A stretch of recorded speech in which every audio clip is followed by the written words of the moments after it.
Hello, everyone. Welcome to this new episode of Like a New Yorker.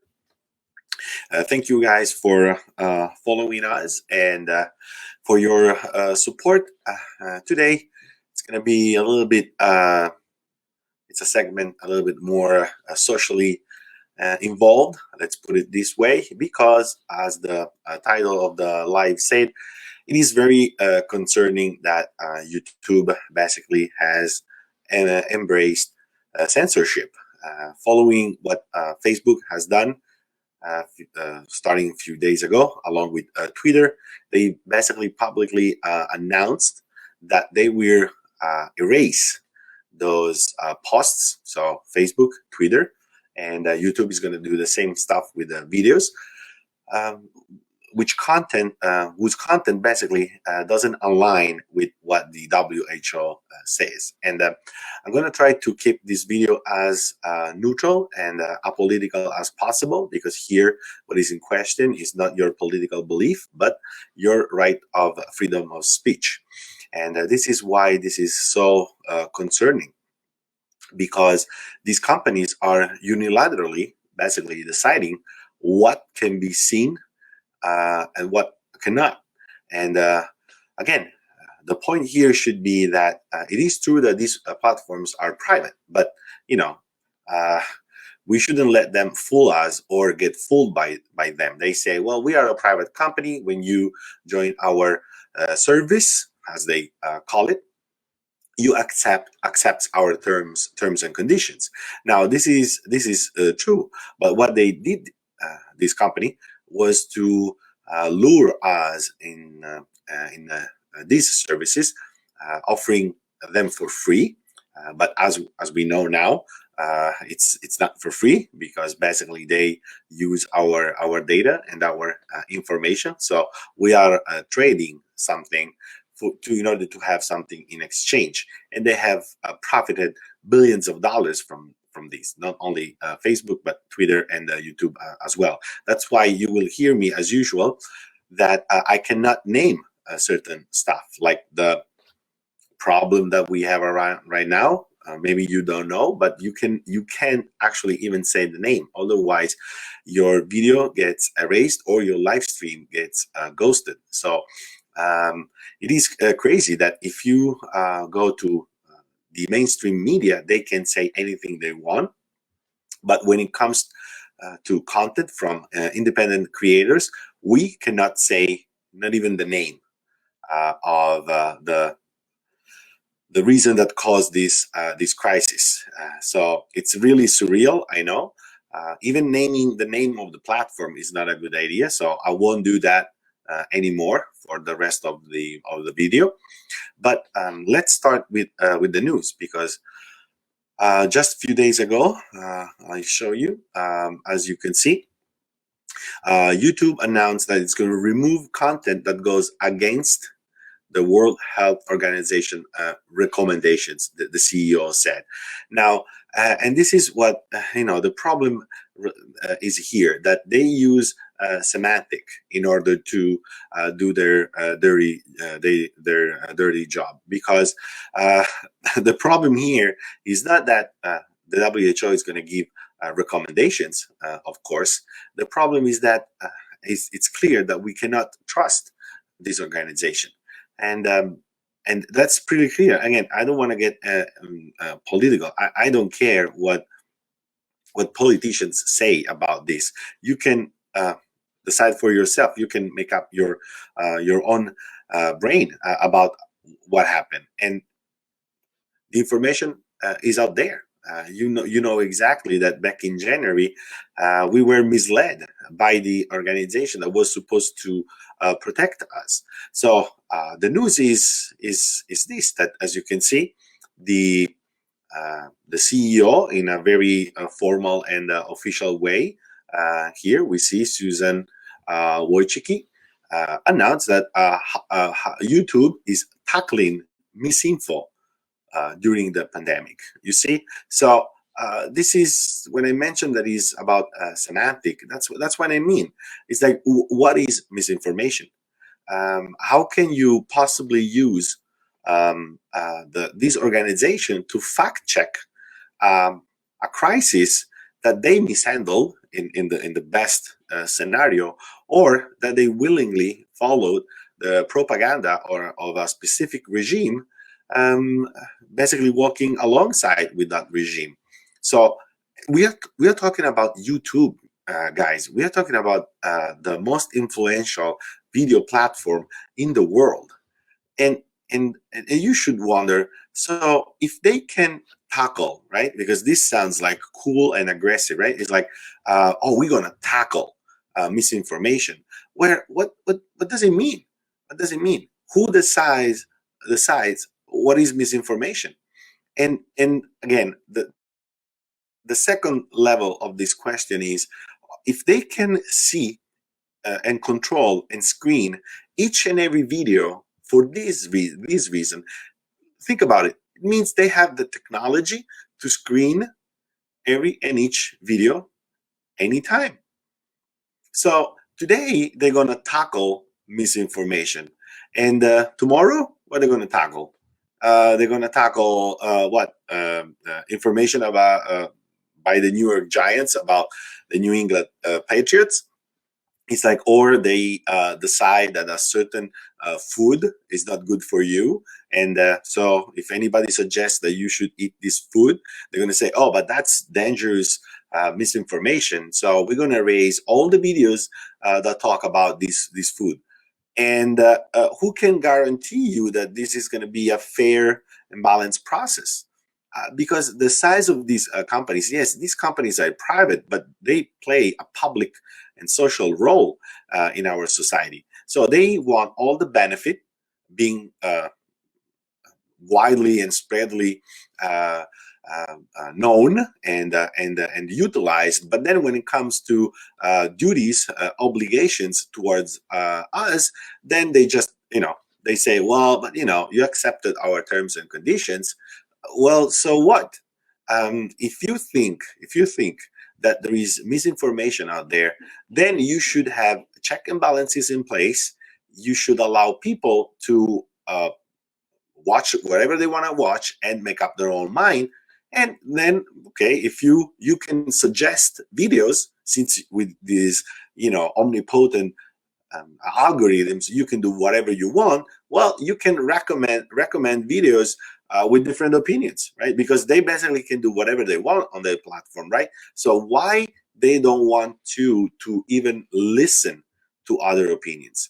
And this is what is very, very scary, because again, they are absolutely omnipotent when it comes to the management of their platforms. And a few days ago, there was the same problem with the platform you are watching this video, where basically they announced that again, they will erase, guys, they will erase your post, because they think, or they believe that goes against what this organization says.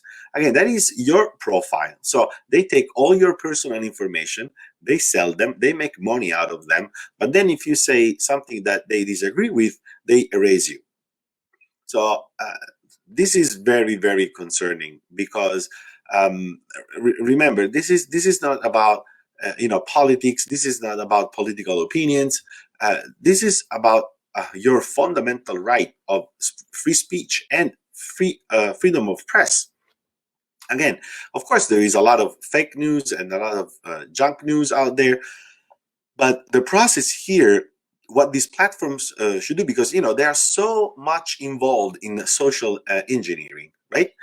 So they want you to think in a certain way, they want you to behave in a certain way.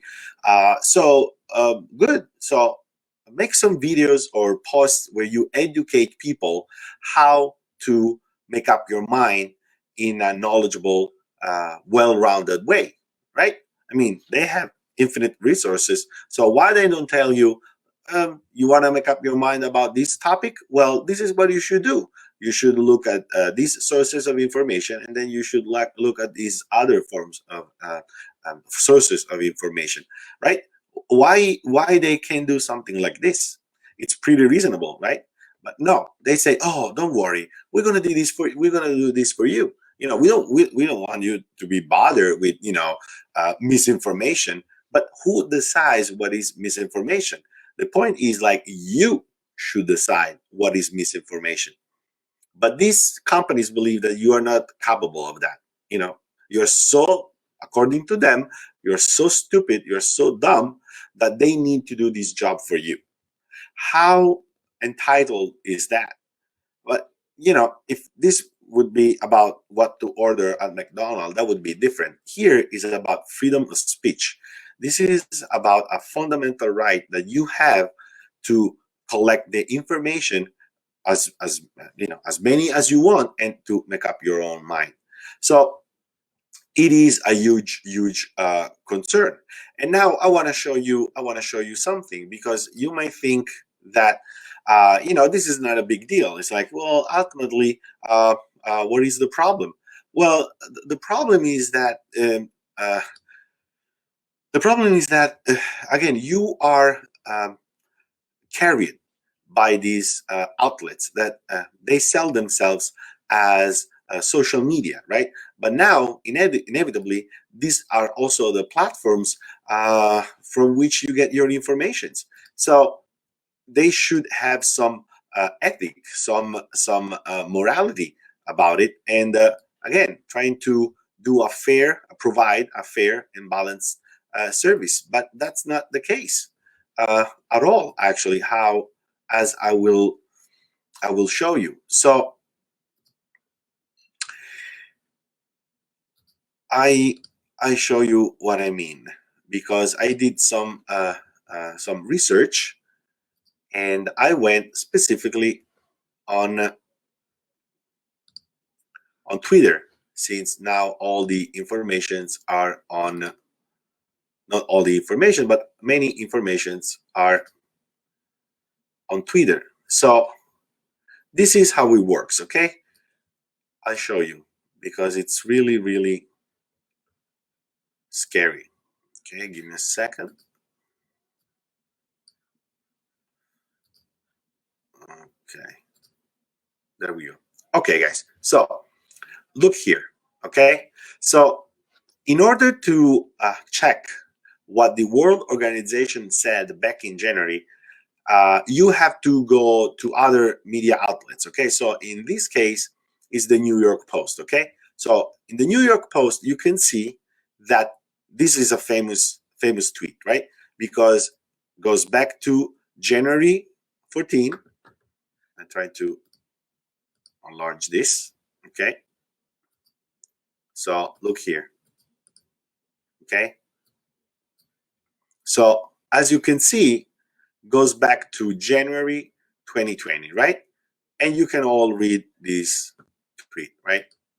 Well, it clearly says preliminary investigations conducted by the Chinese authorities have found no clear evidence of human-to-human transmission of the novel. We know what we're talking about. You can see that. So this is a famous post, because is what it's used to prove that the communication and the information from this organization was basically allied with the lies coming from the Chinese Communist Party.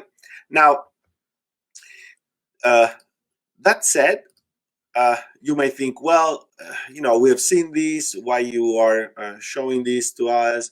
This is part of the certain propaganda. And well, I will show you that this is not true. As a matter of fact, let me go again. I want to show you another tweet.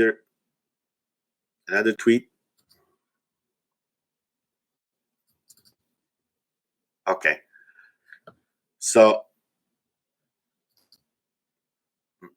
look here. So it's not just occasional that you see that the WHO and its president, chairman, whatever, was clearly pushing the information coming from an authoritarian regime, right? And here there are all these words of thanking this government and praising this government, when it's pretty clear now. It's well, no, again, it doesn't matter what is your political affiliation. You might dislike who is in charge right now, but this is about what you should know. Okay, so, and it's pretty clear that this happened. Now, is that okay?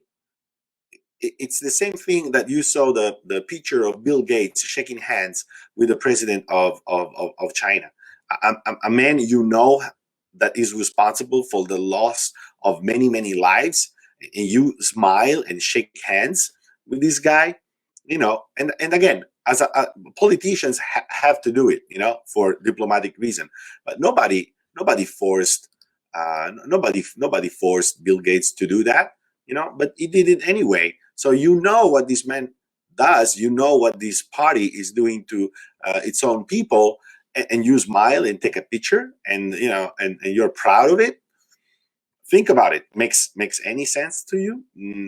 No. I mean, it doesn't make sense to me. But now it's when it gets tricky. Look here. So all these posts are still accessible. You see, this goes back to March 7th. So now, if you follow CNN or other liberal media, they tell you, well, but this is part of the anti-globalist propaganda of a certain political party. The WHO only had partial informations as anybody else, but that doesn't make any sense, because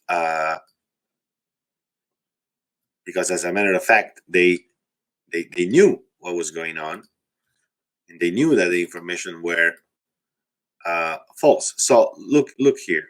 I show you this.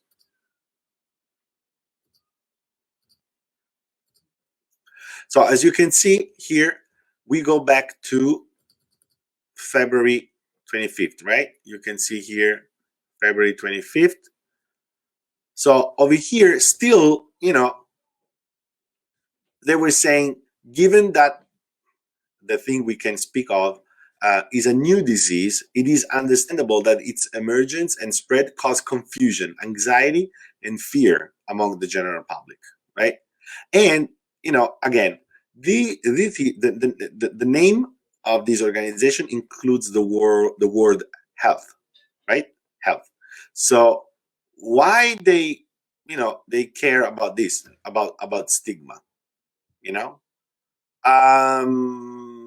what is the relevance over here?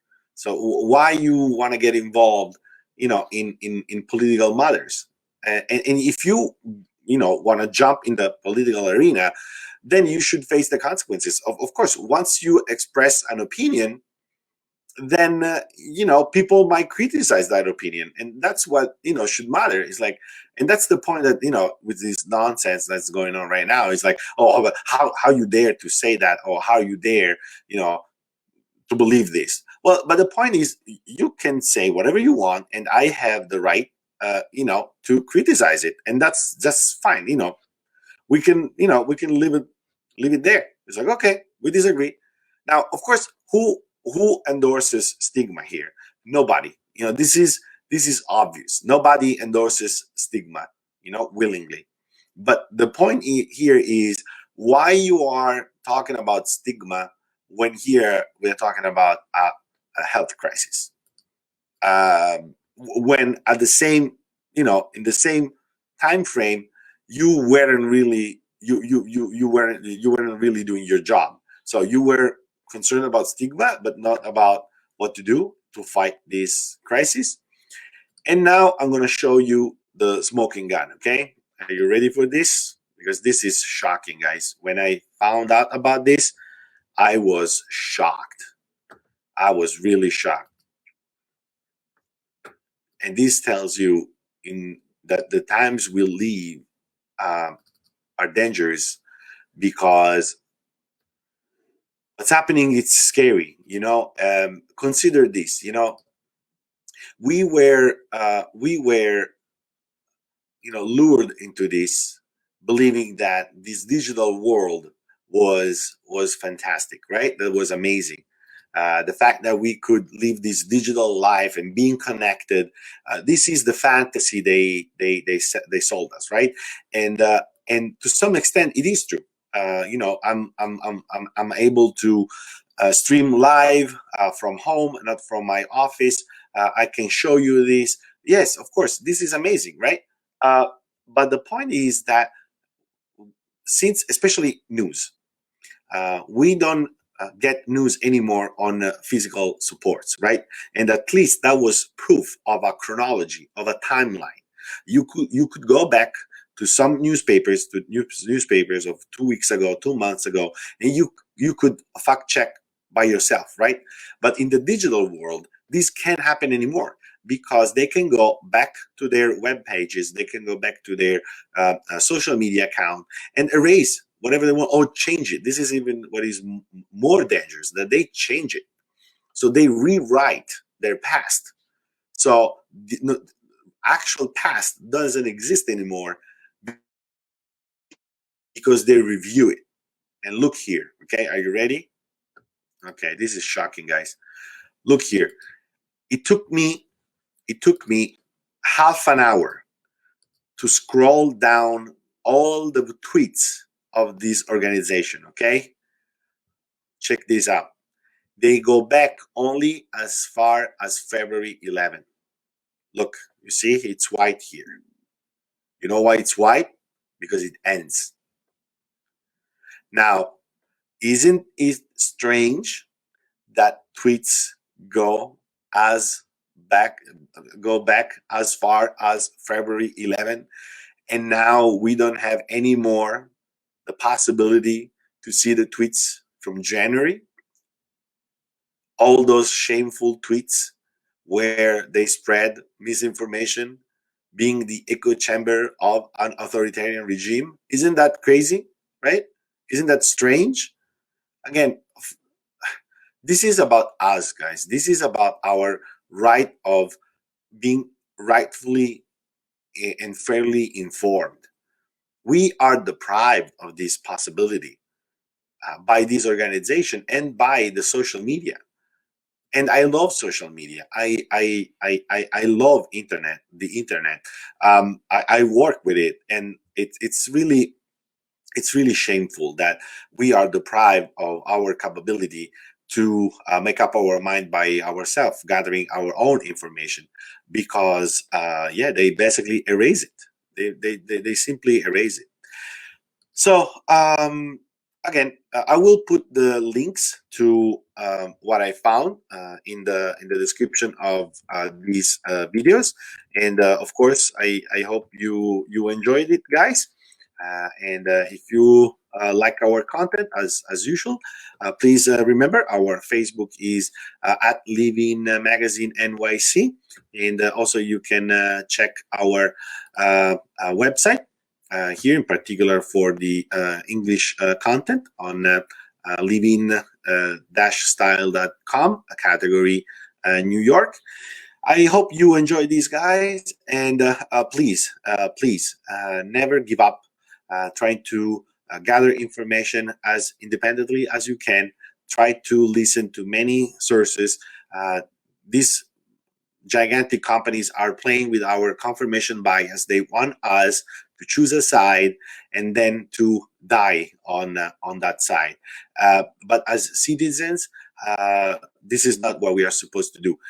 And again, whatever is your political affiliation, it doesn't matter. You shouldn't just listen to the media that and confirm your biases. You shouldn't focus only on the media that you feel is on your side and hate anybody else. It's wrong. You see, they're playing with us. They're playing with us. It's sad. And it's also very concerning, because if these companies start deciding what we can see, what we can like, what we can follow, what's next? It's a very dark question, and I hope that I gave my small contribution to this. And again, please, if you want to support us, it's very much appreciated. You can like, share this video. You can subscribe to our channel. Thank you, guys, and I will stay on this, on your behalf. I will try to be as fair and neutral as possible, protecting our right, constitutional right of freedom of speech. Freedom of speech. Thank you guys, and enjoy your weekend.